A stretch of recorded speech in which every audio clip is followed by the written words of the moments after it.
श्री सीताराम चंद्राभ्याम नमः। युद्धकांड दूसरा सर्ग।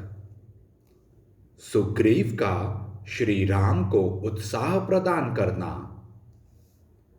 इस प्रकार शोक से संतप्त हुए दशरथ नंदन श्री राम से सुग्रीव ने उनके शोक का निवारण करने वाली बात कही। वीरवर, आप दूसरे साधारण मनुष्यों की भांति क्यों संताप कर रहे हैं? आप इस तरह चिंतित न हो। जैसे कृतघ्न पुरुष सौहार्द को त्याग देता है, उसी तरह आप भी इस संताप को छोड़ दें। रघुनंदन, जब सीता का समाचार मिल गया और शत्रु के निवास स्थान का पता लग गया, तब मुझे आपके इस दुख और चिंता का कोई कारण नहीं दिखाई देता। रघुकुल भूषण, आप बुद्धिमान, शास्त्रों के ज्ञाता, विचार कुशल और पंडित हैं। अतः कृतात्मा पुरुष की भांति इस अर्थदूषक प्राकृत बुद्धि का परित्याग कर दीजिए। बड़े बड़े नाकों से भरे हुए समुद्र को लांघकर हम लोग लंका पर चढ़ाई करेंगे और आपके शत्रु को नष्ट कर डालेंगे। जो पुरुष उत्साह शून्य, दीन और मन ही मन शोक से व्याकुल रहता है, उसके सारे काम बिगड़ जाते हैं और वह बड़ी विपत्ति में पड़ जाता है। ये वानर यूथपति सब प्रकार से समर्थ एवं शूरवीर हैं। आपका प्रिय करने के लिए इनके मन में बड़ा उत्साह है। ये आपके लिए जलती आग में भी प्रवेश कर सकते हैं। समुद्र को लांघने और रावण को मारने का प्रसंग चलने पर इनका मुंह प्रसन्नता से खिल जाता है।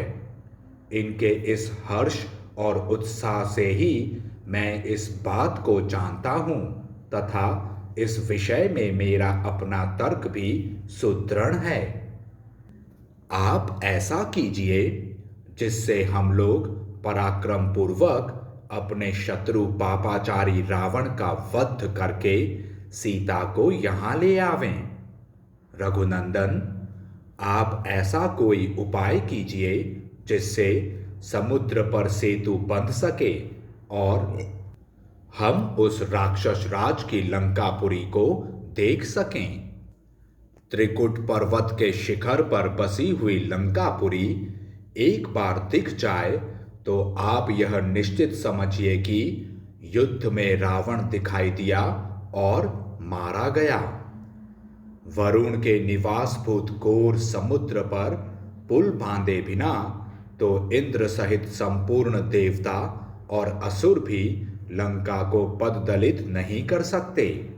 अतः जब लंका के निकट तक समुद्र पर पुल बंध जाएगा, तब हमारी सारी सेना उस पार चली जाएगी। फिर तो आप यही समझिए कि अपनी जीत हो गई, क्योंकि इच्छानुसार रूप धारण करने वाले ये वानर युद्ध में बड़ी वीरता दिखाने वाले हैं। अतः राजन, आप इस व्याकुल बुद्धि का आश्रय न लें। बुद्धि की इस व्याकुलता को त्याग दें, क्योंकि यह समस्त कार्यों को बिगाड़ देने वाली है और शोक इस जगत में पुरुष के शौर्य को नष्ट कर देता है। मनुष्य को जिसका आश्रय लेना चाहिए, उस शौर्य का ही वह अवलंबन करे, क्योंकि वह कर्ता को शीघ्र ही अलंकृत कर देता है, उसके अभिष्ट फल की सिद्धि करा देता है। अतः महाप्राज्ञ श्री राम, आप इस समय तेज के साथ ही धैर्य का आश्रय लें। कोई वस्तु खो गई हो या नष्ट हो गई हो, उसके लिए आप जैसे शूरवीर महात्मा पुरुषों को शोक नहीं करना चाहिए, क्योंकि शोक सब कामों को बिगाड़ देता है। आप बुद्धिमानों में श्रेष्ठ और संपूर्ण शास्त्रों के मर्मज्ञ हैं। अतः हम जैसे मंत्रियों एवं सहायकों के साथ रहकर अवश्य ही शत्रु पर विजय प्राप्त कर सकते हैं।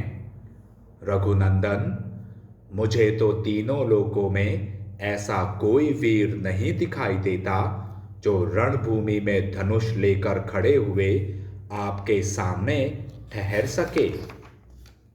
वानरों पर जिसका भार रखा गया है, आपका वह कार्य बिगड़ने नहीं पाएगा। आप शीघ्र ही इस अक्षय समुद्र को पार करके सीता का दर्शन करेंगे। पृथ्वीनाथ, अपने हृदय में शोक को स्थान देना व्यर्थ है। इस समय तो आप शत्रुओं के प्रति क्रोध धारण कीजिए। जो क्षत्रिय क्रोध शून्य होते हैं, उनसे कोई चेष्टा नहीं बन पाती, परंतु जो शत्रु के प्रति आवश्यक रोष से भरा होता है, उससे सब डरते हैं।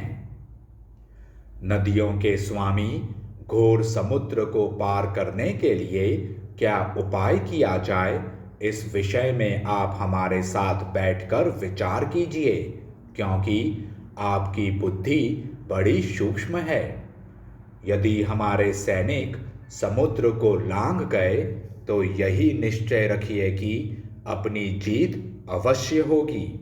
सारी सेना का समुद्र के उस पार पहुंच जाना ही अपनी विजय समझिए।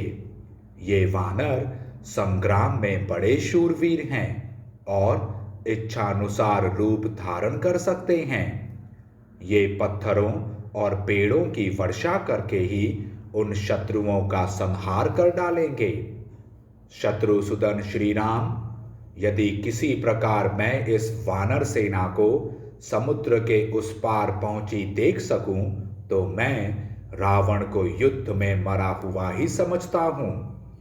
बहुत कहने से क्या लाभ, मेरा तो विश्वास है कि आप सर्वथा विजयी होंगे, क्योंकि मुझे ऐसे ही शकुन दिखाई देते हैं और मेरा हृदय भी हर्ष एवं उत्साह से भरा है। इस प्रकार श्री वाल्मीकि निर्मित आर्ष रामायण आदि काव्य के युद्ध कांड में दूसरा सर्ग पूरा हुआ। जय श्री राम।